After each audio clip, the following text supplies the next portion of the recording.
Bueno, entonces, antes, vamos a empezar a la clase de hoy. Antes de empezar con el tema de hoy, quería cerrar algunas cositas que quedaron de la clase pasada, sobre todo en función de unas preguntas que aparecieron con posterioridad, que habíamos terminado de grabar, que tenían que ver, bueno, con algunas dudas o sorpresas sobre si el factor de magnetizante crecía o se achicaba o era más grande, bueno, si el campo interno era más grande o más chico que el aplicado, y qué pasaba con el número del factor de magnetizante, no sé, yo ahí comenté algunas cosas, pero me pareció que había algunos detalles y algunas cositas que valía la pena mirar con un poco más de cuidado.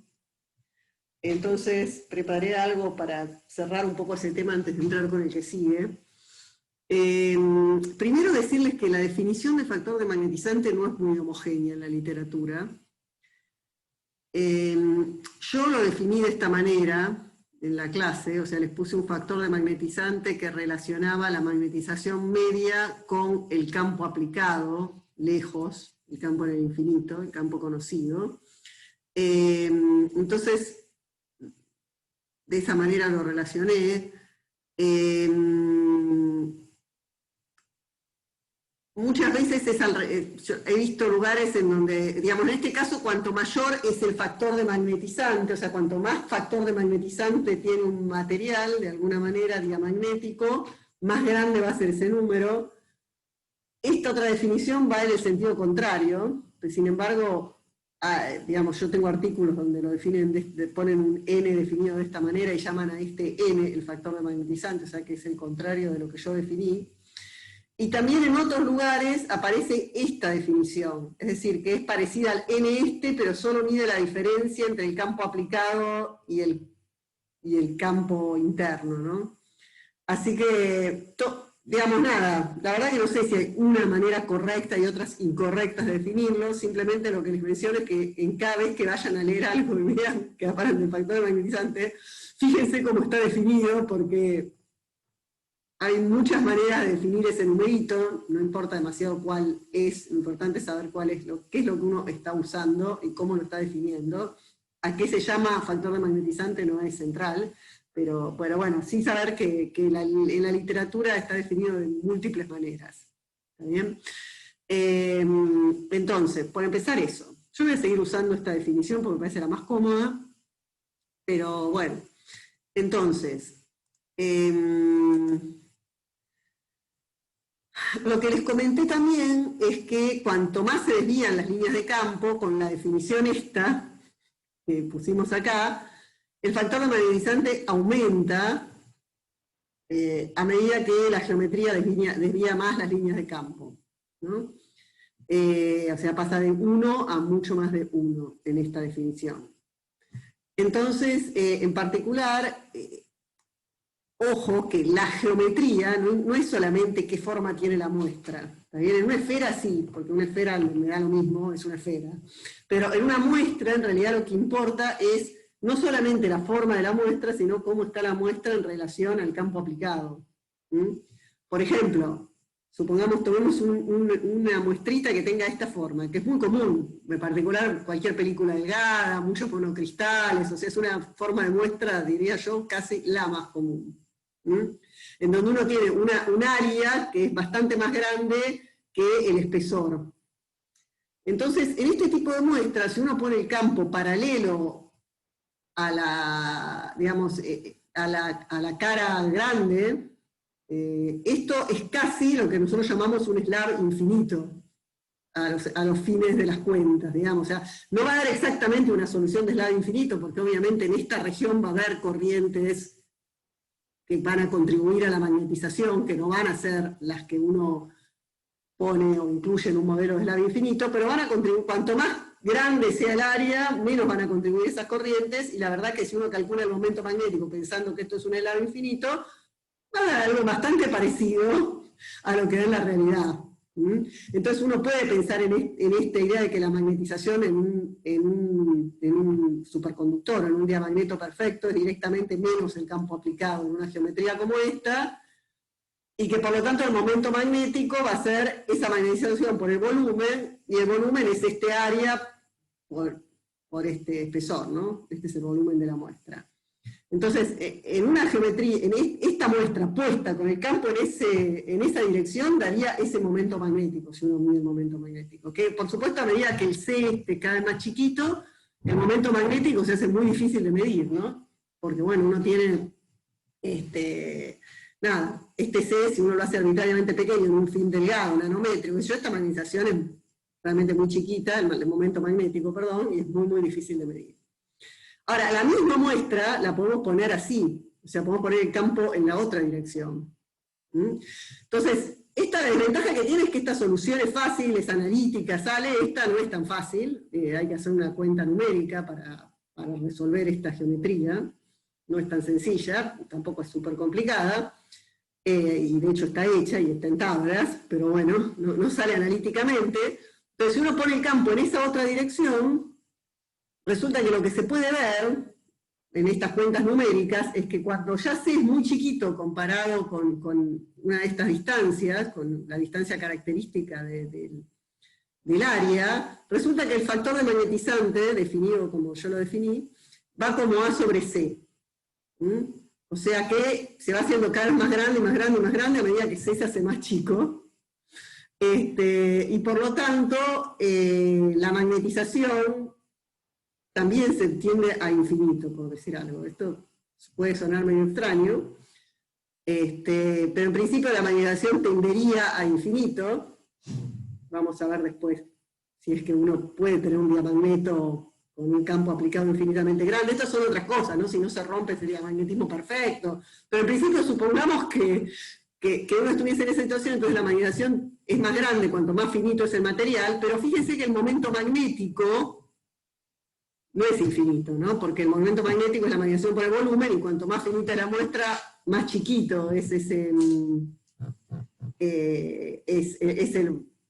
volumen, y por lo tanto el momento magnético es siempre finito, pero fíjense que el momento magnético es mucho más grande que el que ustedes medirían en esta dirección. O sea que si ustedes tienen un fin delgado y quieren medir propiedades, es mucho más fácil medirlo con el campo perpendicular que con el campo transversal, aunque la solución es numérica y es más compleja. Entonces, esto se los ponía para mostrarles que el factor de magnetizante es algo, no es una cosa que depende solo de la geometría de la muestra, depende de toda la geometría. ¿Está bien? Bueno, por otro lado, también es importante, respecto de las preguntas que me hacían al final de la clase pasada, que en realidad el factor, digamos, lo que pase con el campo interno obviamente depende de las propiedades del material y en particular de la magnetización, ¿no? Nosotros estamos todo el tiempo hablando de materiales diamagnéticos, superconductores, diamagnetos perfectos. Ahora, ¿qué pasa si tenemos una esfera, por ejemplo, paramagnética? Es decir, en este caso un material en el cual la magnetización no sea inversa al campo, sino que sea en la misma dirección que el campo, o sea, con un alfa mayor que 0. Bueno, en ese caso lo que vamos a tener, o sea, la solución va a ser súper parecida a la que vimos la vez pasada. O sea, cuando ustedes hagan las cuentas, plantean el problema, las condiciones de contorno, lo que van a tener es que afuera de la esfera van a tener un campo que va a ser la suma del campo aplicado más el campo producido por la esfera, y que por la geometría lo único que vamos a tener es momento bipolar, de manera que el campo afuera va a ser el momento generado por el campo generado por el momento magnético de la esfera. O sea que este es el mismo planteo que hicimos la vez pasada, exactamente igual. La única diferencia es que ahora el campo adentro no es 0 como en el superconductor, sino que va a ser H más M, y M es alfa por H, entonces el campo adentro es esto, ¿no? Entonces, el P1, ¿no? El campo magnético. Entonces, lo que sucede en este caso es lo contrario, con las líneas de campo van a querer pasar. O sea, el campo interno es más grande que el campo aplicado, entonces las líneas se van a juntar en el material, y entonces justamente el campo aplicado en esta zona es menos intenso que el que está en el infinito. Entonces, bueno, aplicando las mismas condiciones de contorno, exactamente, el mismo problemita, la misma cuentita, pero nosotros en la cuentita llegábamos a que como esta componente perpendicular se conserva, entonces decíamos que el campo interno, la componente perpendicular del campo interno, que era del campo externo, que era esto, era igual a 0, porque el campo interno valía 0 en el superconductor. Pero acá no vale 0, vale esto por el coseno de θ, porque estamos pensando en la componente R, ¿no? Entonces nada, la única diferencia con la cuenta es esto, pero esa pequeña diferencia en la cuenta no es tan pequeña, nos da como resultado que el campo adentro es más chico que el campo afuera. ¿Está bien? Entonces quizás la sorpresa esa es, ¿qué pasa con cómo puede ser que en una esfera con factor de magnetizante el campo adentro sea más grande? Y si es diamagnética va a ser más grande, y si es paramagnética va a ser más chico el campo. Entonces,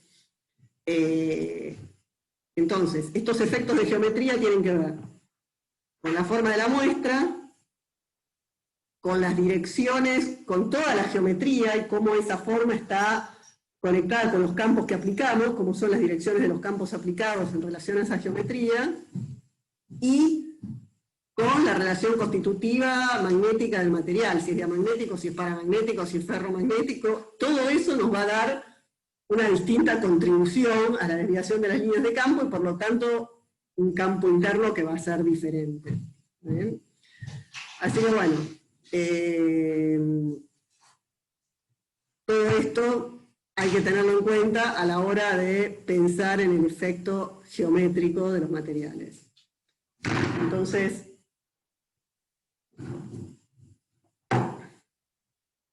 bueno, esto creo que era lo que quería agregar de la vez pasada, y a ver, me faltaba esto también que les quería comentar, que quizás tampoco fue muy claro.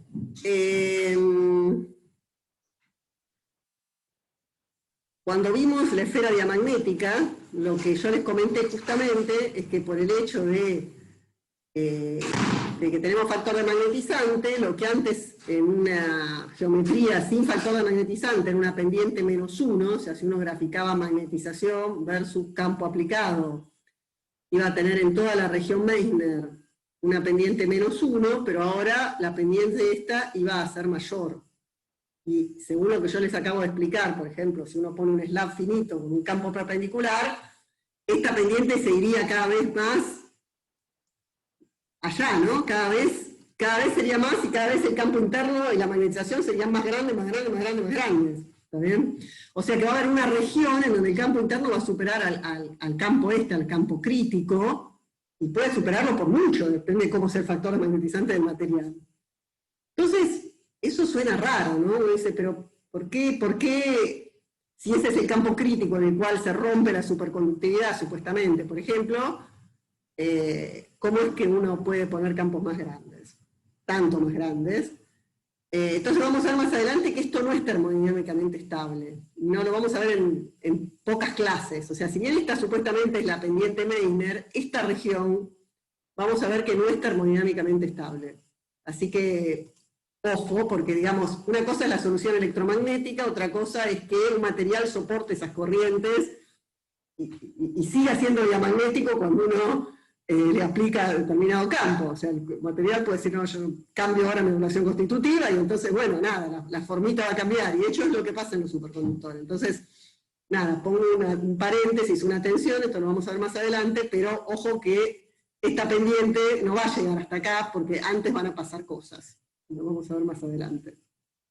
Así que bueno, nada, por ahora lo dejo en suspenso, pero me parecía importante hacer esa aclaración. Ok, entonces hasta acá vamos. Este tema creo que más o menos quedó más claro. Y ahora, bueno, vamos a empezar con lo que yo les venía prometiendo, que era explicarles cuál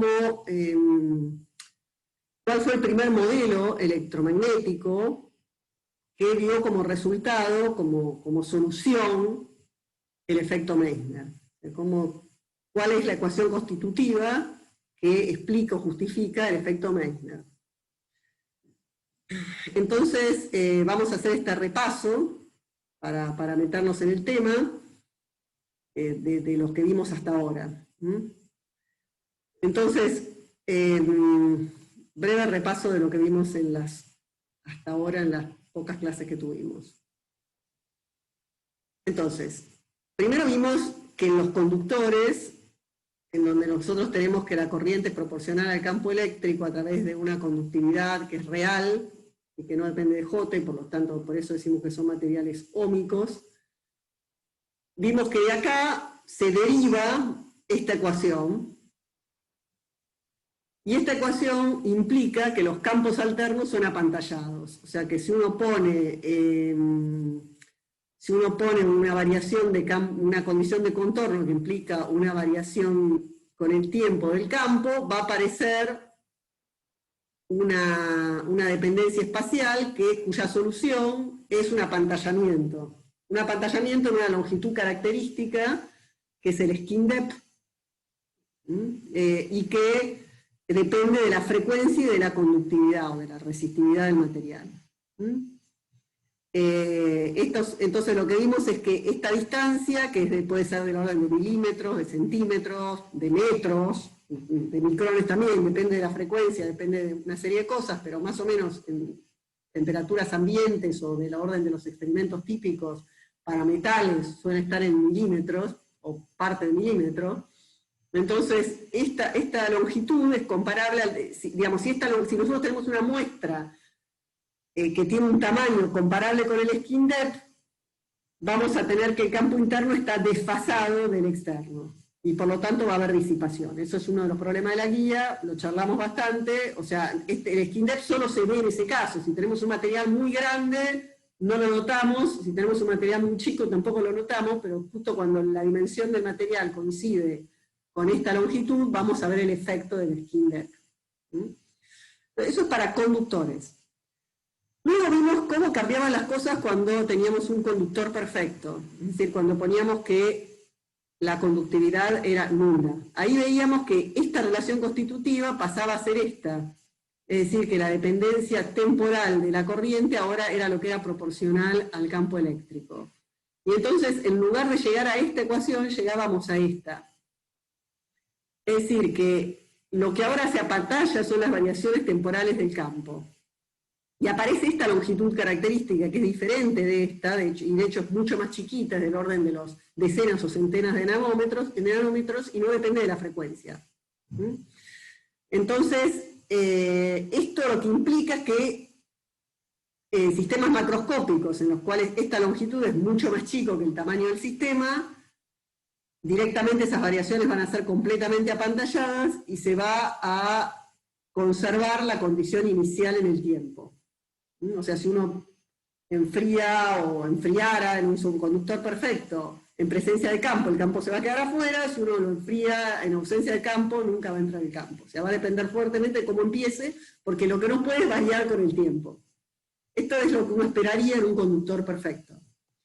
Y lo que contamos en la clase pasada también es que los superconductores, si bien cumplen con el hecho de que son conductores perfectos, resulta que lo que pasa es que el campo en sí es lo que es apantallado, no solamente la variación de campo, sino el campo, en una longitud pequeña que coincide con esta longitud, o es muy parecida.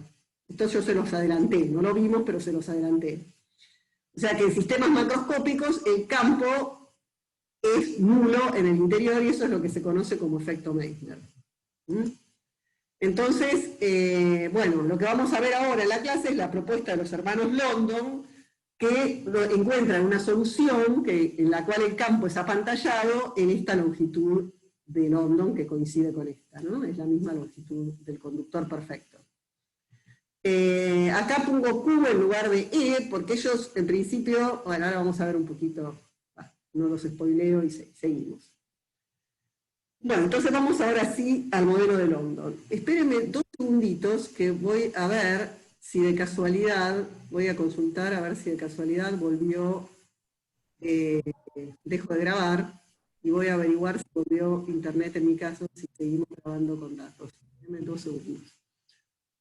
Bueno, acá volvimos, seguimos con datos. Entonces, Profe, ¿te hago una pregunta? sí, seguime, dale, decime, sí. En la diapa anterior tenés un FC distinto de ZFC en la columna Sí, del eso quiere decir medio. fill cool distinto de cero fill cool, perdón, es una anotación, que lo que quiere Ajá, decir, si yo enfrío en presencia de campo, fill cool quiere decir enfrío la muestra, o sea, estoy hablando de un conductor perfecto, ¿no?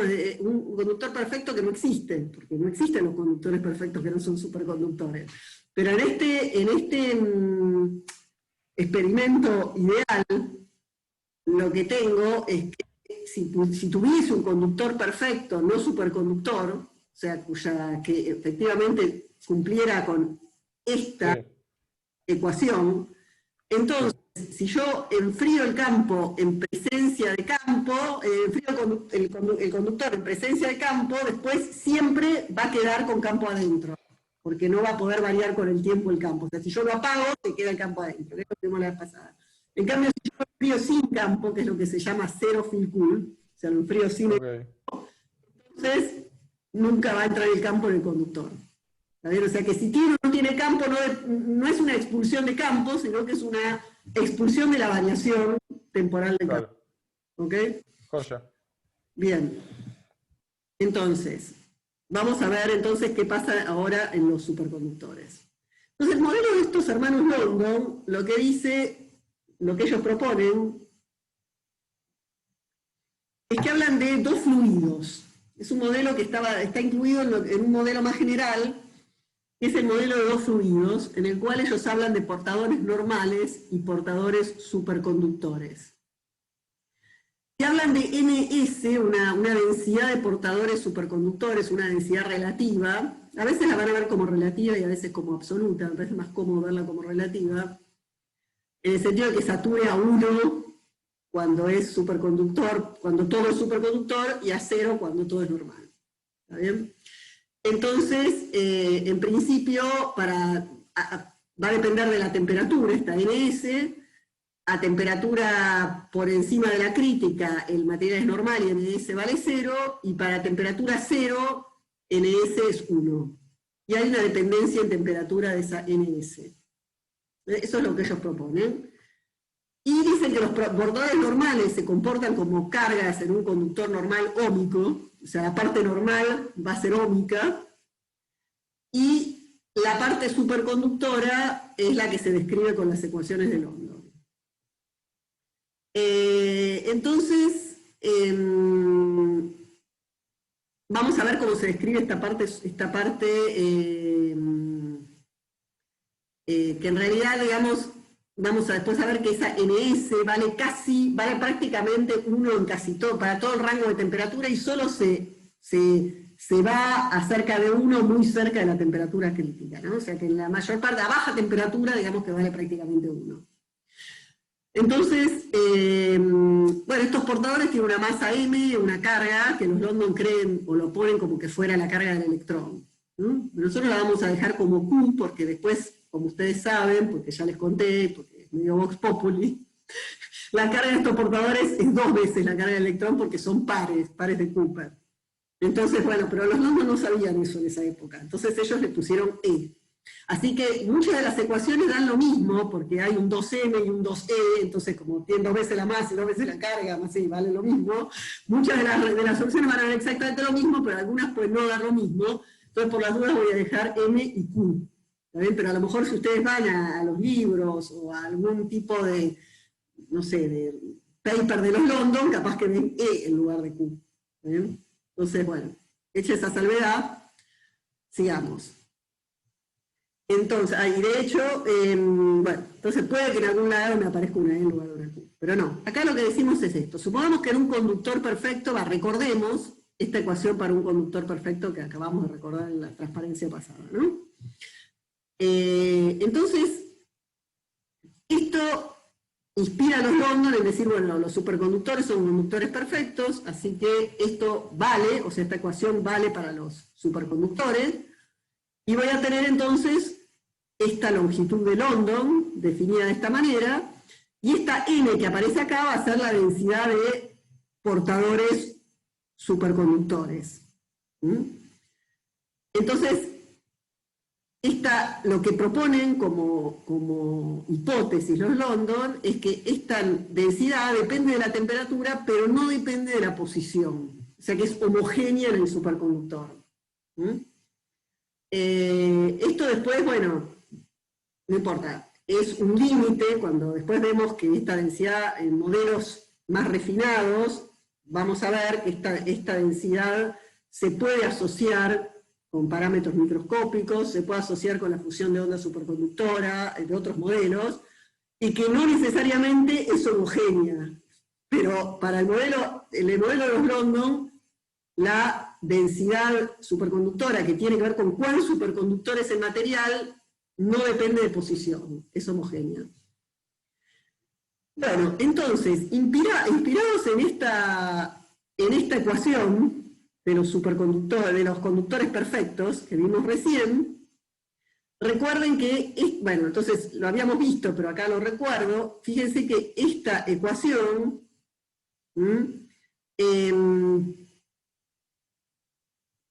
lo que dice, como ves el rotor de J, ustedes acá pueden, no, perdón, estoy diciendo cualquier cosa. A ver.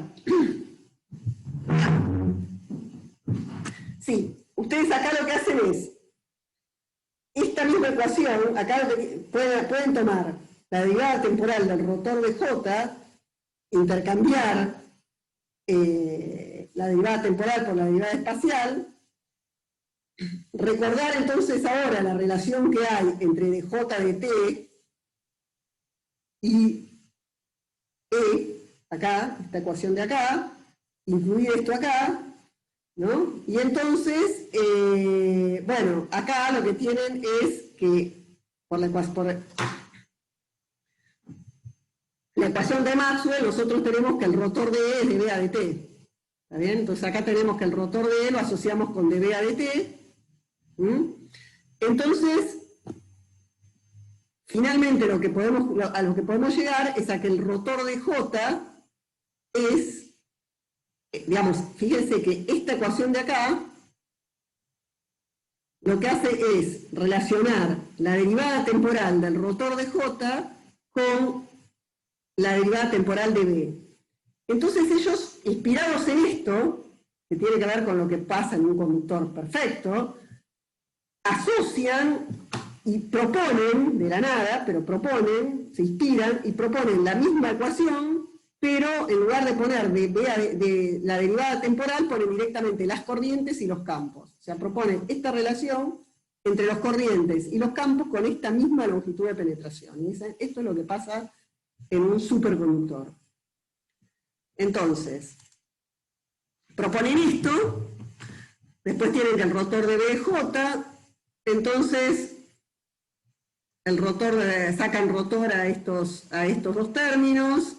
El rotor del rotor sabemos que es el laplaciano al cuadrado menos la divergencia, pero la divergencia de B vale 0, esta cuenta la hicimos 1000 veces, o sea que el rotor del rotor del rotor ya sabemos que es menos el laplaciano al cuadrado, y entonces esta cuentita que ya hicimos varias veces, llegan a que este planteo de acá es equivalente a proponer esta ecuación de acá, ¿no? O sea que esto es muy parecido a lo que habíamos visto antes, simplemente que ahora en lugar de tener para los conductores perfectos, simplemente que ahora en lugar de tener las derivadas temporales, ellos proponen una ecuación similar, en donde directamente lo que se apantalla son los campos.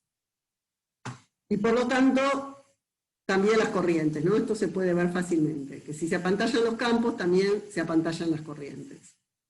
Entonces ellos encuentran esta relación, o sea, todas estas cosas son equivalentes, o sea, ustedes pueden plantear la segunda ecuación de London de esta manera, y con esto, y ecuaciones de Maxwell, llegar a que el laplaciano al cuadrado de B es 1 sobre lambda cuadrado por B directamente.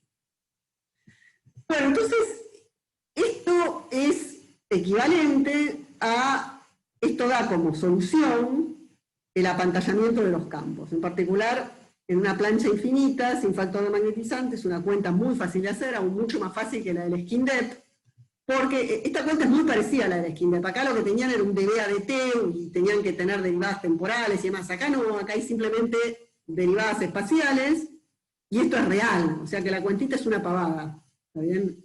Digamos, las situaciones son parecidas, o sea, por la misma condición y la simetría sabemos que el campo solo puede tener componente en Z, y solo puede depender de X, esto es igual que lo que venimos haciendo, que las corrientes también solo pueden depender de X y van a ir en Y. Y en las condiciones de contorno, como no hay factor de magnetizante, los campos internos son iguales a los campos externos. O sea, el problema es idéntico al que venimos resolviendo ya en numerosas ocasiones, pero la solución sale facilísima porque nada, es todo real, no hay dependencias temporales, o sea que es una pavada la cuentita. Y lo que sale, solución de senos de exponenciales, termina quedando que los campos, la dependencia temporal del campo, va como el coseno hiperbólico de X sobre lambda L, y las corrientes van como el seno hiperbólico. Así que esto es una cuentita fácil, está en un problema de la guía, pero sale bastante directa.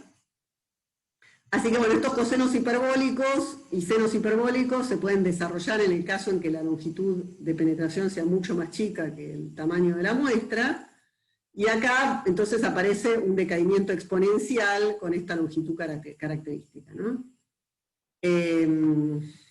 Cerca de los bordes. Esto si lo graficamos, daría, en el caso en que la penetración sea chica, da una cosa de este tipo, o sea, este es el campo externo, en el borde son iguales y decae en una longitud que es la longitud de London, y las corrientes tienen esta forma, ¿no? Es un seno hiperbólico. En esta forma, en el otro límite, cuando la longitud de penetración es más grande que la muestra, eventualmente va a haber una penetración completa, y si no es completa, porque no es mucho más grande, sino que es más grande, entonces va a haber una pequeña expulsión de campo, y las corrientes van a ser una tangente hiperbólica que en un límite mucho menor va a ser directamente una recta, ¿no? Y eventualmente va a haber una penetración completa. Entonces, esta es la solución de un slab superconductor que da el efecto Meissner en el límite de lambda L mucho menor que D, ¿no? O sea, si la longitud de London es mucho más chica que la distancia, bueno, que el tamaño de la muestra, y directamente eso va a ser nada más que la superficie, y vamos a tener el slab Meissner que veníamos viendo. Bien. Entonces,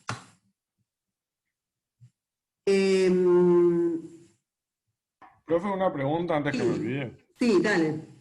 ¿Cómo no? O sea, este planteo, ¿en qué se diferencia de plantearlo del conductor perfecto? Porque, o sea, suena como que le sacaron más jugo a lo del conductor perfecto, pero ¿asumieron algo distinto? No, porque esta ecuación que plantean los London se inspira en el conductor perfecto, pero plantean una ecuación constitutiva extra. O sea, volvamos para atrás porque esto es importante. O sea, esta segunda ecuación de London que ellos plantean, esta relación que aparece acá, esto es una novedad, o sea, no sale de un conductor perfecto. O sea, el conductor perfecto no te da eso como resultado. El conductor perfecto te da esto como resultado, que sigue valiendo, o sea, en el modelo de London esto es válido, es lo que se conoce como primera ecuación de London. O sea, esta primera parte, que es un conductor perfecto, sigue valiendo. Pero ellos, además de esto, le agregan esta segunda ecuación constitutiva, que entonces da como resultado, finalmente, no solamente que son conductores perfectos, sino que además el campo se apantalla de esta longitud. O sea, claro, pero no asumen nada extra, digamos, sino que vieron las ecuaciones y llegaron a una más allá. Bueno, más o menos. O sea, después ahora vamos a ver la clase que viene probablemente, o quizás al final de esta clase, ahora lo vemos. Vos decís, ¿por qué se lo soñaron? Uno, digamos, nada. Entonces, la manera en que hay, es bastante interesante cómo pensar en estas cosas. De por sí, claro, por eso. Entonces, un poco fue intuitivo, la verdad, y otro poco de, bueno, decir, bueno, a ver, ¿qué ecuación puedo poner yo para que me explique los resultados experimentales que se ven? Pero no fue solo eso, ellos nada, tuvieron alguna inspiración que fue un poco más allá, que lo vamos a ver, pero un poquito más adelante vamos a ver además otra formulación de esto, que no me queda muy claro a mí, sería interesante verlo, qué surgió primero, ¿no? Si esta idea o la otra. En cualquier caso siempre llegan a lo mismo, ¿no? Es decir, ellos, esto vos podés pensar, bueno, se inspiraron en el apantallamiento de la variación temporal del campo en un conductor perfecto y dijimos, bueno, pero yo acá no veo que se apantalle la variación temporal, veo que se apantalla el campo. Ok, ¿qué tengo que proponer para que pase? Bueno, mira, si propongo esta ecuación, esto es equivalente. Entonces, bueno, voy a proponer esta ecuación constitutiva, me la sueño. ¿Está bien? Ahora, esa ecuación constitutiva tiene implicancias muy interesantes y muy importantes, que las vamos a ver en breve. Si no llegamos hoy, o no sé, estaba más pensado para la clase que viene, pero a lo mejor al final de la clase de hoy mencionamos algo. Es decir, esta ecuación, en términos de esta imagen que ellos tienen, de este fluido superconductor, implica condiciones para ese fluido. Y esas condiciones para ese fluido son condiciones que entiendo ellos quizás pensaron antes de llegar a esta ecuación. No me queda muy claro cómo fue el razonamiento o qué fue lo primero que se les ocurrió. ¿Está bien? Pero no es que se la soñaron, sino que físicamente tiene implicancias interesantes más allá de esta, que de por sí es bastante interesante. O sea, el hecho de decir, bueno, vemos esto en los experimentos y encontramos una ecuación constitutiva que la explica. Pero no es solamente eso. Así que lo vamos a ver en breve, vamos a ver qué otras cosas quiere decir esa segunda ecuación de London. Joya. Pero lo importante ahora es que no es lo mismo que un conductor perfecto. O sea, es más que un conductor perfecto. Bien. Entonces, estamos con esta. Entonces, ¿qué pasa ahora? Si yo tengo una película delgada, que es un poco el ejemplo, uno de los límites que vimos recién, ¿no? O sea, el mismo problema que vimos recién, pero en el límite en el cual la longitud de London es más grande que el tamaño de mi sistema. O sea que mi superconductor es un superconductor, pero no logro expulsar el campo demasiado. Apenas lo logro expulsar. Bueno, esto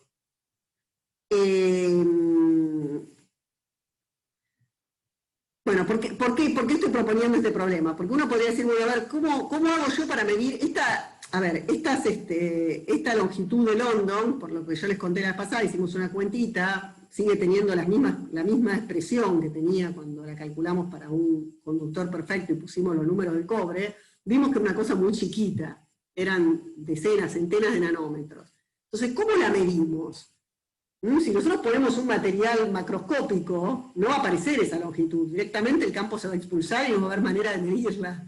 Entonces, ¿cómo podemos saber si es verdad? ¿Cómo podemos medirla? ¿Cómo podemos estimarla experimentalmente? Entonces, una posibilidad es tratar de poner una película muy delgada y medir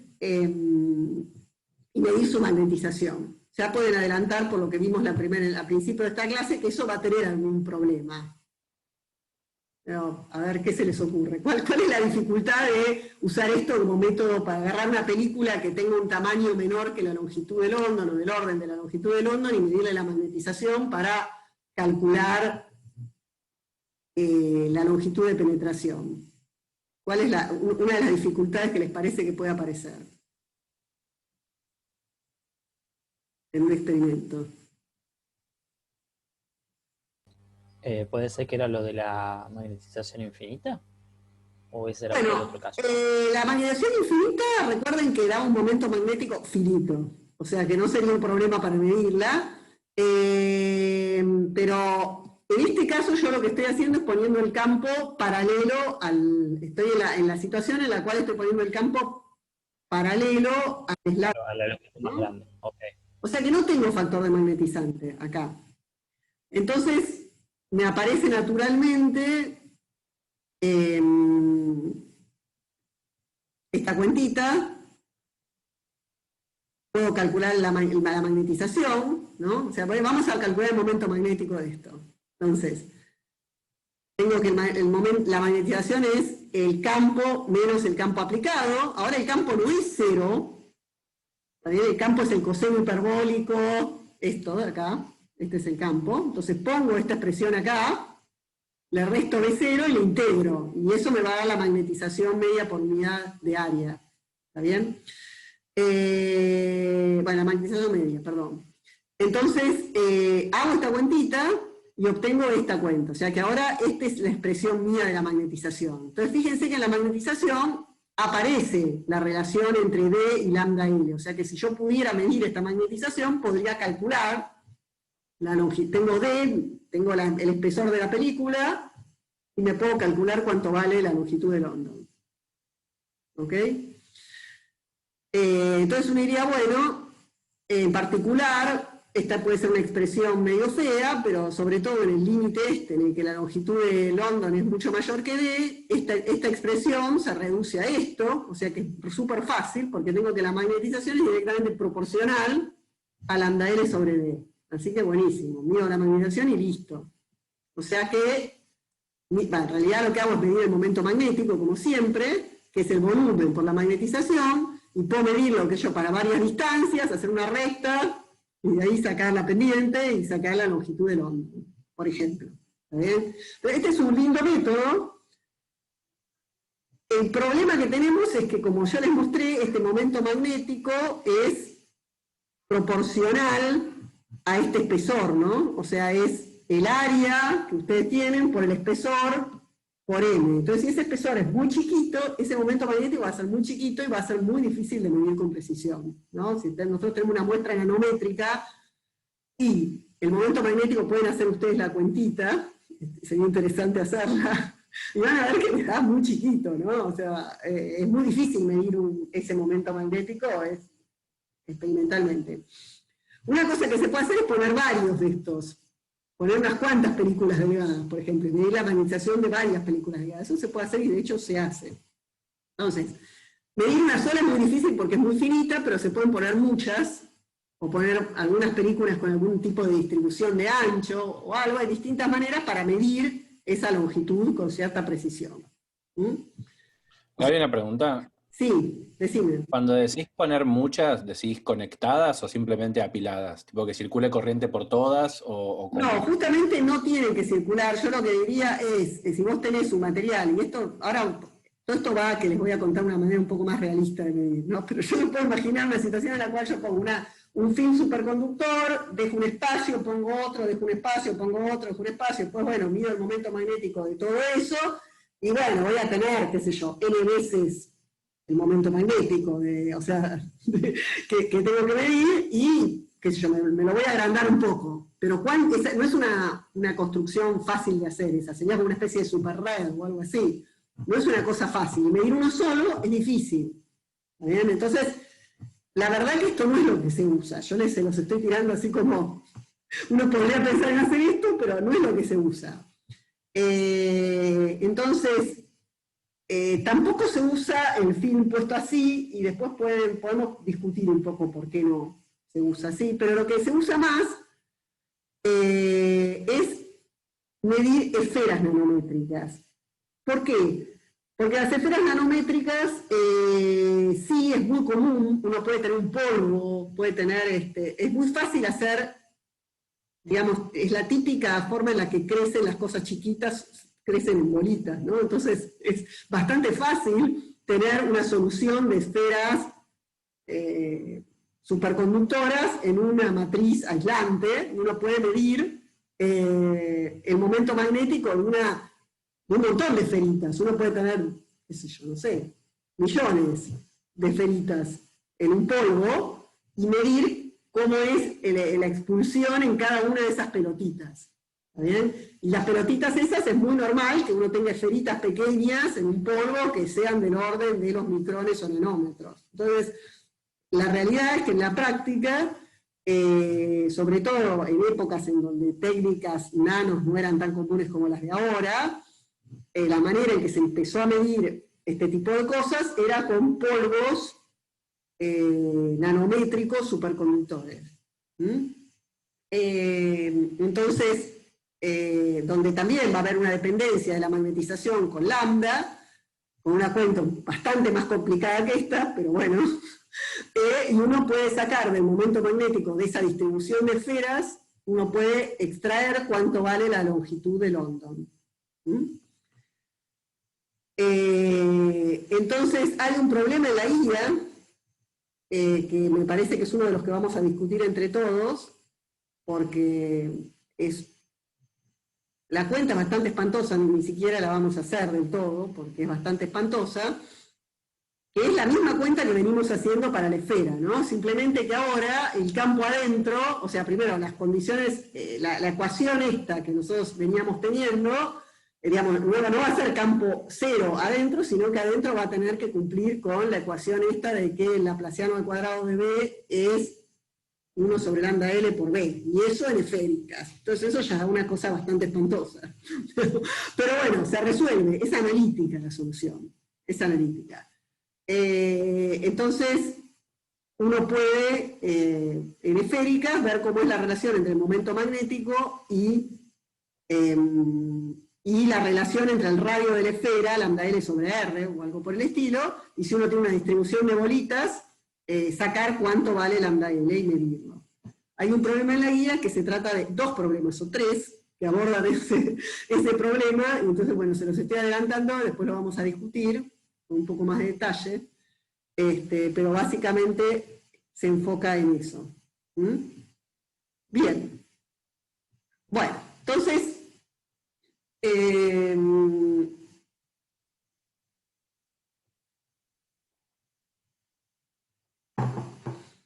entonces después vamos a ver bien en la guía un ejemplo de cómo medimos esta longitud, pero créanme que se mide, y se mide desde hace mucho tiempo. O sea, se mide en épocas en donde la tecnología no era la que es de ahora. Y entonces se puede ver empíricamente que hay una dependencia con la temperatura, ¿no? O sea, que cuando uno va midiendo, pone con el método que sea, pero pongamos el de las esferitas de la práctica, uno puede medir en función de la temperatura y ver que efectivamente hay una dependencia del momento magnético de las esferas con la temperatura, y por lo tanto eso se adjudica en este modelo, a una dependencia de la longitud de penetración de London con la temperatura, por ejemplo. Y hay otros métodos de medirla, no es la única.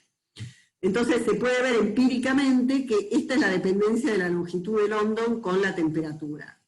O sea que es bastante abrupta cerca de TC, ¿no? O sea, tiende a tener un valor a temperatura cero, y cerca de TC se dispara. O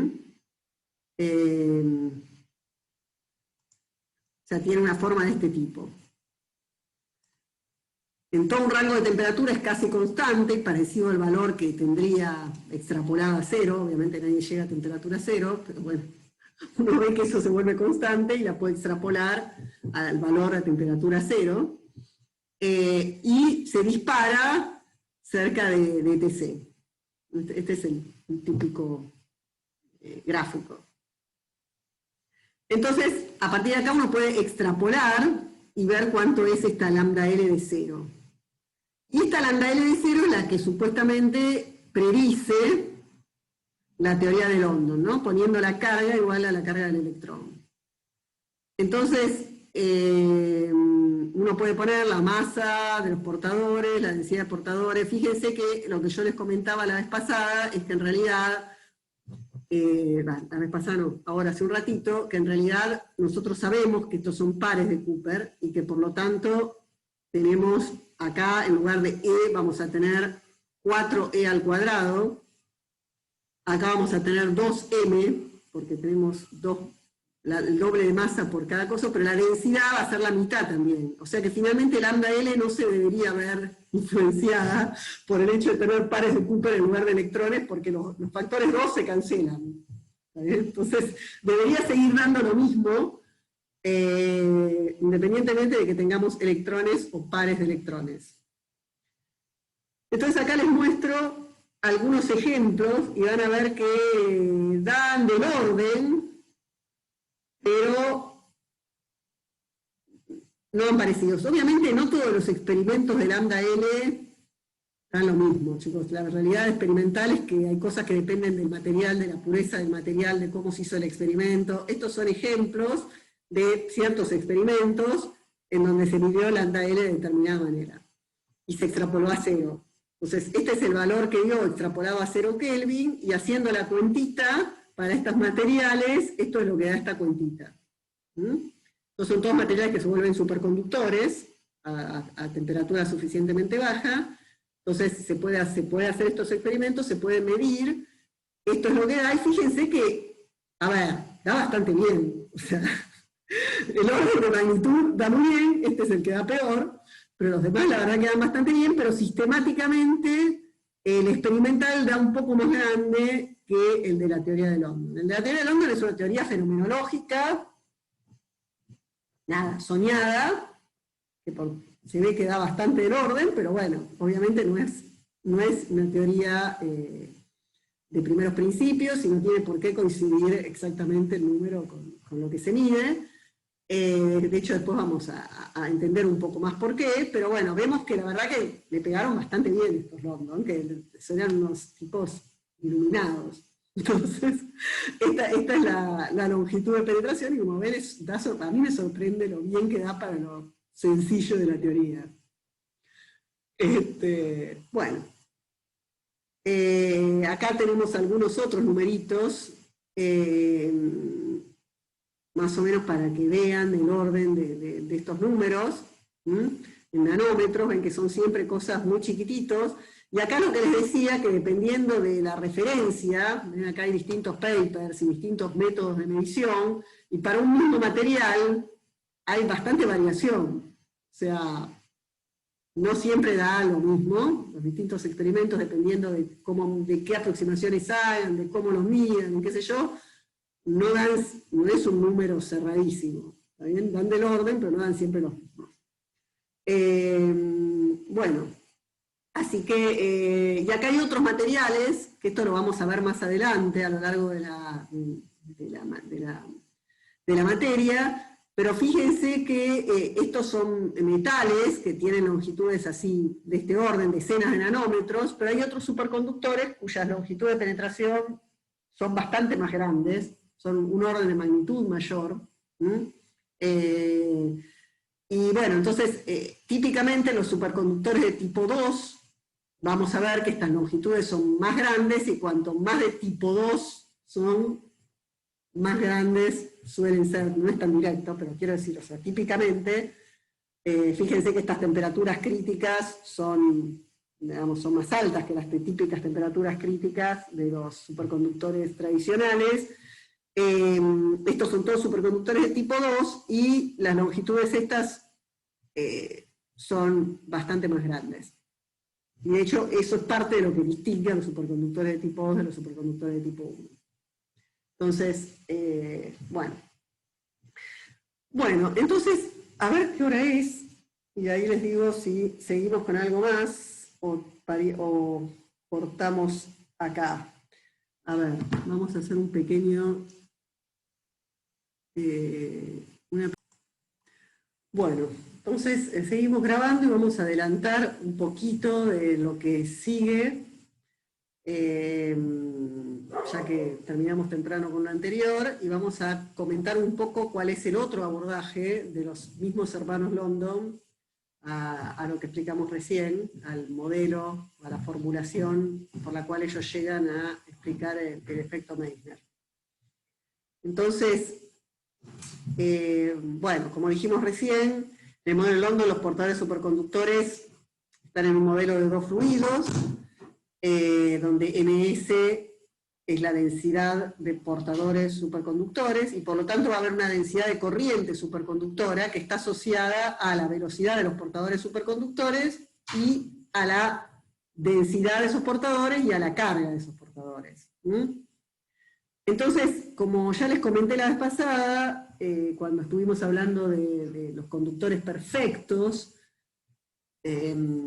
capaz que también cuando mencionamos los conductores, cuando uno habla de la densidad de corriente, se para en un lugar de la muestra.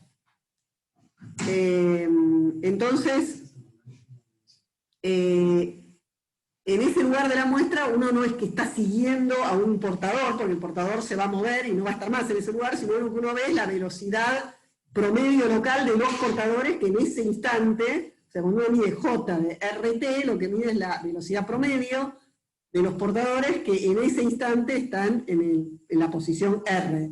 Pero uno no sigue un portador, sino que mira lo que pasa en coordenadas locales de la muestra, ¿no? Entonces, bueno, entonces le digo esto para lo que sigue, porque vamos a tener que tenerlo en cuenta. Entonces, lo que vamos a ver ahora es una derivación alternativa de las ecuaciones de London, que tienen que ver con las propiedades del impulso canónico de ese fluido superconductor.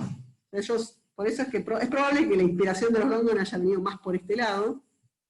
Ellos hacen una formulación basándose en esto. Entonces vamos a repasar, quizás es lo que hagamos hoy, un poco repasar algunas de estas nociones, quizás para, no sé, para algunos sea más nuevo que para otros. No es crucial, o sea, no se asusten, aquellos que quizás no lo hayan hecho, se hayan olvidado, porque es simplemente nomenclatura. No es que se tienen que poner a leer el libro de mecánica de nuevo, pero recordemos el concepto del impulso canónico, ¿no? Donde ustedes, bueno, en principio si uno tiene un lagrangiano o un sistema de partículas, donde el lagrangiano depende de las posiciones, de las velocidades y del tiempo, definido de esta manera, como la diferencia entre la energía cinética y la potencial. Entonces, el impulso canónico de la partícula I se define como la derivada del lagrangiano respecto de R.I. Ese es el impulso canónico. Entonces, bueno, en el caso en que la energía potencial dependía solo de las coordenadas, entonces lo único que depende de las velocidades es la energía cinética.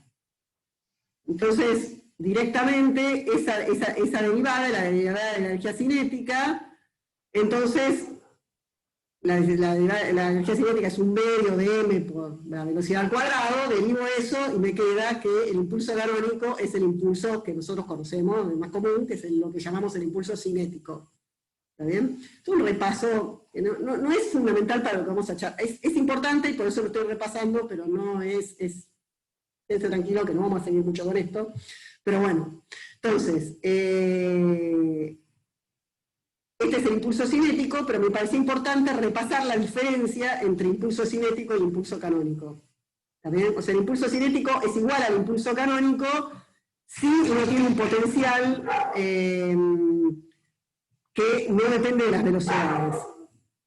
Pero si el potencial depende de las velocidades, la energía potencial depende de las velocidades, entonces esto ya no va a ser válido y el impulso canónico va a ser distinto del impulso cinético. Entonces, esto es lo que quería puntualizar y por eso repasé este tema.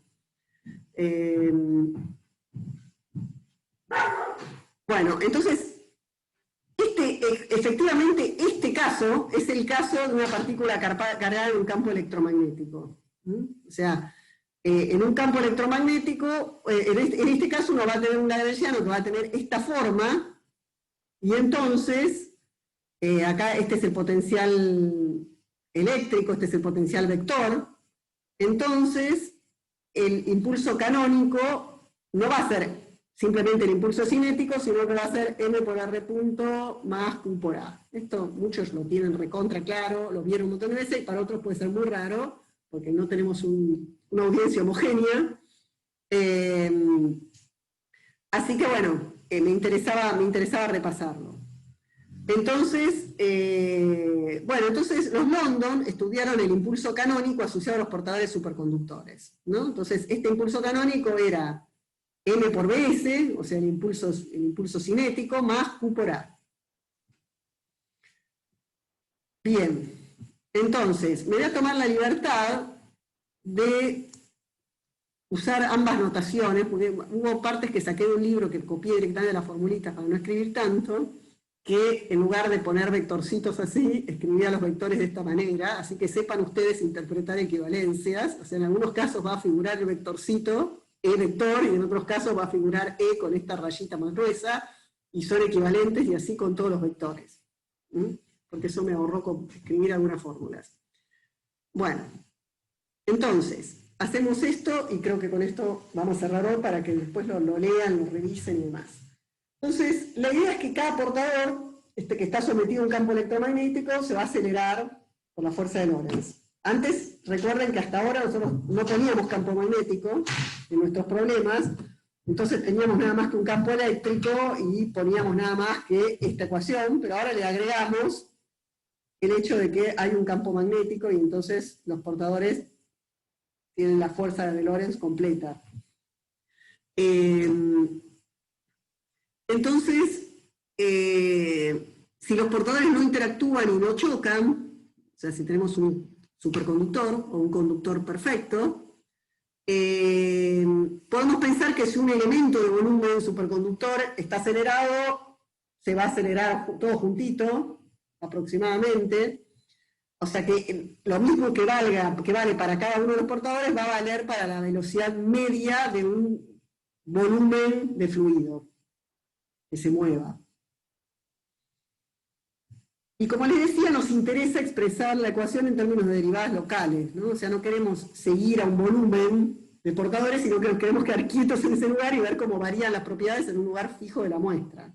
¿Está bien? O sea, nos interesa mirar el campo de velocidad del fluido, no seguir a un elemento de fluido. Entonces tenemos que relacionar las ecuaciones locales con las ecuaciones, digamos, las derivadas parciales y totales. Esto ya lo hicimos la vez pasada. La diferencia es que ahora acá no podemos tirar simplemente este término, como hicimos la vez pasada dijimos, bueno, supongamos que la derivada temporal del tiempo es igual a la derivada parcial, no la vamos a tirar, la vamos a dejar en principio y la vamos a desarrollar de esta manera, pero lo que muestra London en su paper original, está discutido en el Manguín, si quieren mirarlo un poco, es que lo que muestra es que este término es el que es muy chiquitito y se puede tirar. No me quiero meter en eso, pucha, digamos, me parece que no viene al caso, que es meternos con mucho tecnicismo, no viene al caso, simplemente sepan que uno puede dejar ese término y no tirarlo, y simplemente va a hacer una corrección en las ecuaciones de London. Yo no me metería con eso, simplemente quiero comentar que no es indispensable tirar ese término, pero London lo tira, pero se queda con esta parte de la diferencia entre la derivada temporal y la derivada total y la derivada parcial. O sea, esta parte la deja London. Entonces, de acá le termina quedando que la derivada parcial de la velocidad respecto del tiempo, pasando esto para allá y pasando este término para el otro lado, les queda esta ecuación de acá. Fíjense, pasando, bueno, pueden mirarlo y fíjense que queda esto. Y esto de acá, esta coordenada de acá, le ponemos un nombre, W, a toda esta variable, que es el rotor de la velocidad más el campo magnético, esencialmente. Ya termino, ¿no? Porque esto debe ser cansador, es mucha cuentita, pero si le toman el rotor a ambas ecuaciones, a ambas partes, fíjense que acá queda rotor de B, acá queda rotor de M es de B a dt, rotor de E, perdón, es de B a dt. Entonces, si hacen con cuidado esta cuentita, van a ver que esto es equivalente a escribir que la derivada de este, acá les va a volver a aparecer este W, entonces le va a quedar que la derivada con respecto al tiempo de este W es el rotor de D por W. ¿No? Este es D por W, le saco rotor, acá queda directamente, y acá también va a quedar eso. Entonces queda esta expresión de acá.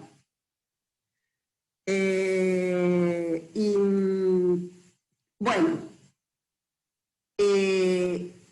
este W es lo que se conoce, o está muy relacionado con lo que se llama vorticidad de un fluido. O sea, la vorticidad de un fluido en un campo magnético se define de esta forma, ¿no? O sea, el rotor de la velocidad más Q por M, o sea, la única diferencia entre este W y lo que se llama vorticidad es si incluye o no a la masa. ¿Dónde está la masa? Pero esencialmente es lo mismo. Entonces, bueno, entonces, nada, creo que vamos a llegar hasta acá, porque son unas cuantas cuentitas y me parece que si no, se nos va a ir muy lejos. Quizás, a ver, entonces, lo que nos quedaría para seguir la clase que viene es lo siguiente. Aparece esta vorticidad, ahora vuelvo a pasar a la anotación con los vectorcitos. Esto quizás lo volvemos a repasar la clase que viene, pero como le vaya masticando. Entonces, esta es la vorticidad que aparece, y yo a B lo puedo escribir como el rotor de A. Entonces fíjense que Q va a terminar siendo el rotor de Q por A más M por B, y esto era el impulso canónico. Entonces hasta acá voy a llegar hoy, o sea que la vorticidad es el rotor del impulso canónico. Entonces, hoy quedamos así. La vez que viene seguimos con esto, pero es en base a las propiedades que tienen, digamos, que ellos proponen para esta vorticidad y para este impulso canónico en este fluido superconductor, que ellos derivan, de nuevo, la segunda ecuación del London, las ecuaciones de London. Entonces, eso lo vamos a ver la clase que viene, porque parece que si no es un exceso de información en esta clase. Así que vamos a terminar hoy acá.